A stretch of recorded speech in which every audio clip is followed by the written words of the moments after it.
บายดีพี่น้องมาสกุลสกุลเด้อพี่น้องมาฮอดโคราชเลยพี่น้องมาฮอดโคราชเลยเด้อมาฮอดโคราชไปได้เที่ยงคืนพี่น้องก็เลยสิมาแลกแนวกับข้าวยังกินตาสว่างพี่น้อง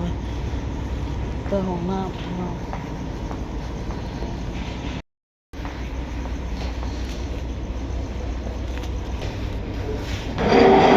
ได้อันนี้พี่น้องสดป้า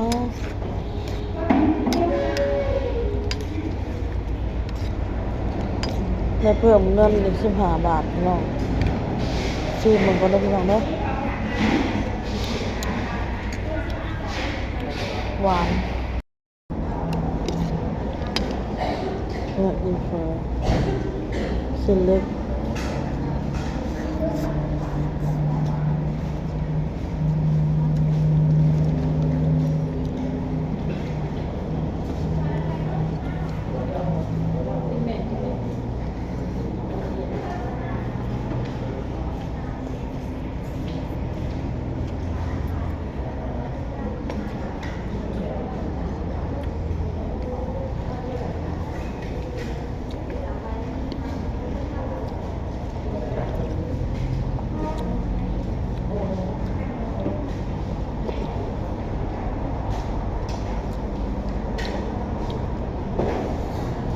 แซ่บแล้วเนาะ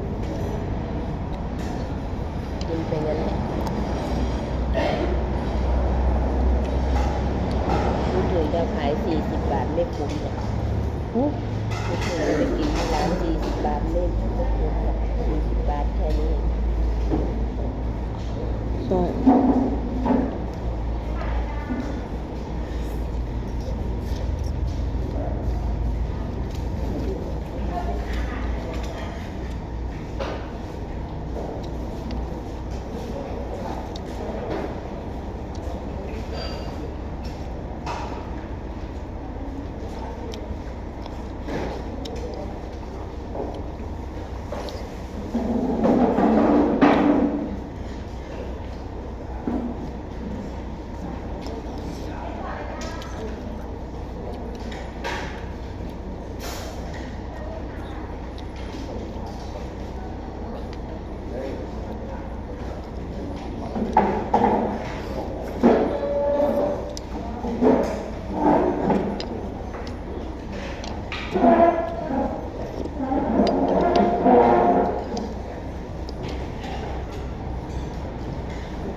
เกี่ยวกินเลยเกี่ยวของน้ำ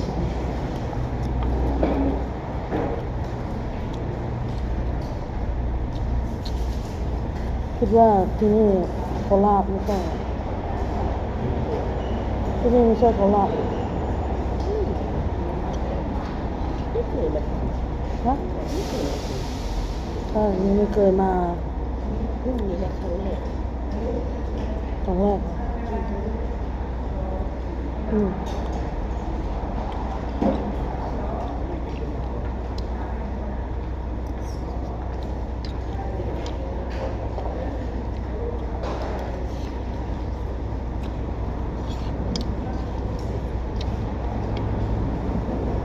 ลงมาจากรถเลยนะครับด้านซ้ายมือของท่านเลยนะครับอันที่พุ่งมาต่อนะครับหน่วยพิเศษ99รถต่อ1รถจอดพักทานอาหารนะครับบัตรอาหารของท่านที่มาจากตัวรถให้ได้เป็น25 บาทนำมาใช้ทานอาหารนะครับถ้าไม่ทานอาหารนำมาแลกเครื่องดื่มหรือขนมในซูเปอร์นะครับนำมาใช้สิทธิ์แรกซื้อนะครับบัตรอาหารที่มากับตัวรถได้ที่นั่งเป็น25 บาทนะครับอัตราส่วนตัวของท่านเรียบร้อยนะครับรถจอดพักทานอาหารที่นี่ที่เดียวนะครับจนกว่าจะถึงกรุงเทพ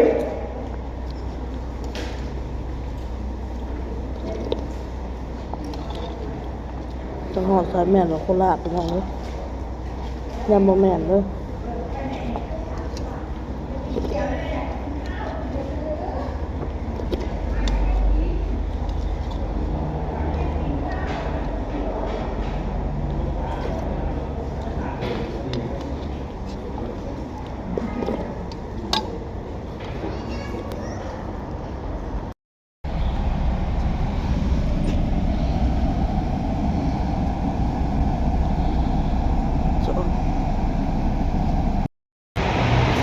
สบายดีต่อพี่น้อง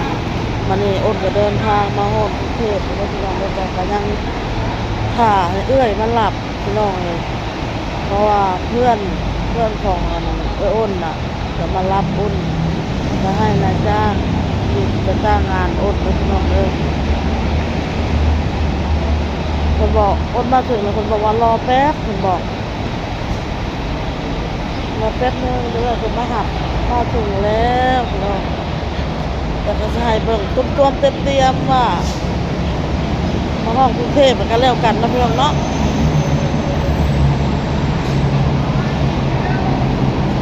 รถหลายแล้วรถหลายขนาดเลยเขาจะมาจอดมายังไม่ได้เห็นเรา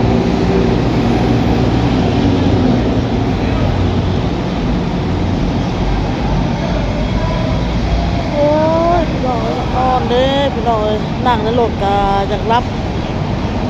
กะโต้พัดก้นผัดพี่น้องแบบมันเป็นแบบรับๆตื่นเสือบรับเสือบตื่นรับตื่นมา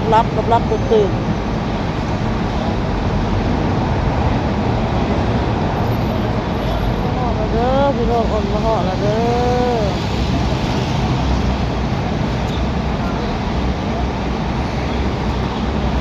รถออก6 โมงมาถึงเนาะมาหอดพี่พอดี5 โมงพี่น้องมาหอด5 โมงกับประมาณโบท่านเราทอดแบบ5 โมงตรงนะ5 โมงย่างเลยสิ4 โมงครึ่ง4 โมง30-40 นาทีแล้วมาหอดเลยเด้อมาถึงแล้วเด้อตาแสบพวกตาพี่น้องนี่อยู่พี่น้องรถมอเตอร์ไซค์วินนะแล้วรถแท็กซี่ก็มีพี่น้องนี่แต่ว่าคนถ่ายผ้าเป็นสิบหลับ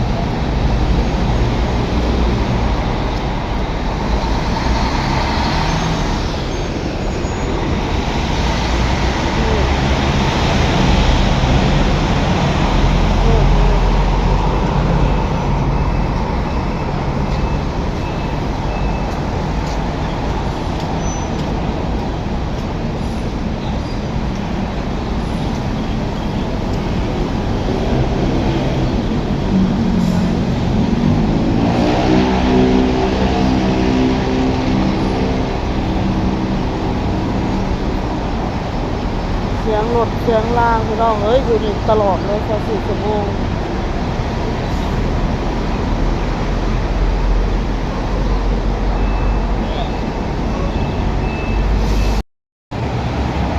พี่น้องมันเติบแล้วค่ายแต่เวลาอ้นลงรถมาพี่น้องก็จะเล่าให้ฟังเพราะว่าปกตินะ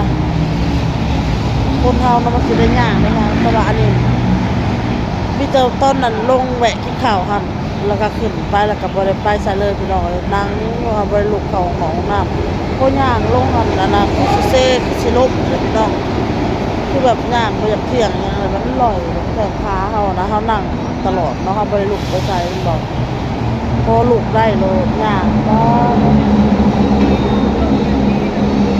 ลอยมันเป็นสิเลยลอย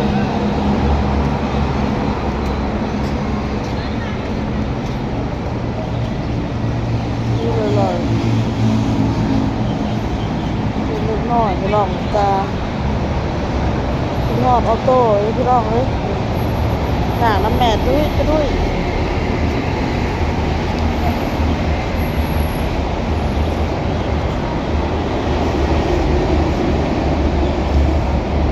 หนังน้ำแม่พี่น้อง คนก็เบิ่งไปนี่แหละพี่น้องเอ้ยเบิ่งก็ทำงานไปเรื่อยๆพี่น้องเข้าที่เข้าทางก็พอเอาลูกเอาเต้ามาอยู่นำได้ก็สิเอามาแล้วพี่น้องหัวก็มานำกันพี่น้อง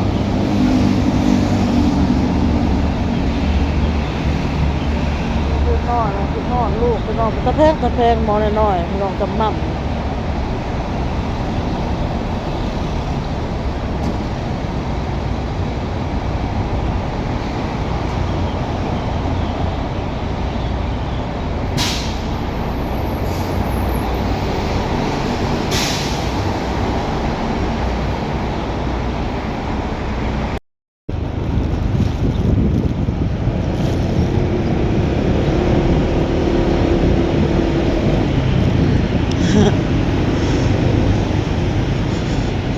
เซียนแล้วนะครับไวรู้จักหมด